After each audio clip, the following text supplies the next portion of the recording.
ឆ្នាំនេះគឺមានអារម្មណ៍ថាសប្បាយចិត្តចាខុសពីធម្មតាគឺចាមិនដែលជួបជុំគ្នាចាមិនថាតែកូនចាបងប្អូនចាញាតិមិត្តចា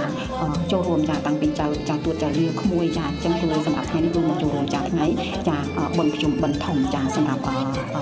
ពេញនេះខ្មែរយើងអញ្ចឹងណាបងប្អូនចាប៉ុន្តែសម្រាប់គ្លីបវីដេអូនេះគឺរៀងរញ៉េបញ្ញាតិចដោយសារកូនច្រើនចាបងប្អូនចូលរួមជួយគ្នាអញ្ចឹងណាបងប្អូនខ្លះគាត់ដាក់ទៅខាងនេះទៅខាងនេះដាក់ទៅខាងនេះទៅចាយកពិសេសគឺយើងមកជួបជុំគ្នាដើម្បីចាប្រគេនចាបាយសម្លជូនដល់ព្រះសង្ឃចាអញ្ចឹងគឺរាប់បានផងហើយចាអញ្ចឹងគឺសម្រាប់ឧទ្ទិសកុសលដល់ញាតិមិត្តចាទាំងពុកសន្តាននិងឪពុកម្ដាយនៃយើងបានចែកឋានទៅអញ្ចឹងណាគឺមានក្តីសុខហើយក៏សប្បាយចិត្តចារីករាយចាខ្លាំងសម្រាប់ឆ្នាំនេះសម្រាប់ខ្ញុំផ្ទាល់ចាព្រោះដោយសារអត់ដែលជួបជុំចាបងប្អូនចាជួបជុំគ្នាបែបនេះទេចាព្រោះដោយសារយើងឆ្ងាយគ្នាចាអញ្ចឹងសម្រាប់ឆ្នាំនេះគឺនៅជុំគ្នាចាចឹងគឺសម្រាប់បានទៅជុំចាម៉ែចាពុកចាដែលគាត់ចាមកវត្តចឹងណាជួយគាត់មកចឹងណាធម្មតាគាត់អត់សមបានទេបងប្អូនអើយព្រោះថាគាត់មានបញ្ហាឈឺក្បាលជង្គង់អីចឹងព្រោះថាគាត់ដើរឆ្ងាយអត់បានអីទេប៉ុន្តែគាត់តែឆ្នាំនេះគឺកូននៅចិត្តក៏គាត់ចាទោះបីជាឈឺចាជង្គង់ឬក៏គាត់នៅហត់យ៉ាងណា